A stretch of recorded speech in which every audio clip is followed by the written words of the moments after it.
ladies and gentlemen, this is the place where the remains of our great beloved father lies, Mr. Bonifacio Eslandicho, and his remains still lies intact in here.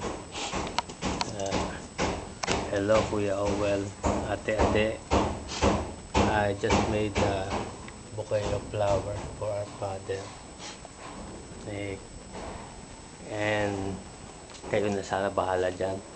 Life is full of chocolates, you know. Ayan siya, oh.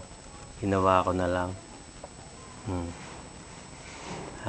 Sa November 1st siguro magsisidati yung kami dito ulit. Ayan lang nagawa ko sa kanya. Pininturahan ko na lang ulit. Dahil maintenance nga eh. In the maintenance department. Have a great weekend. Tsaka kumusta na kayo dyan? Bye.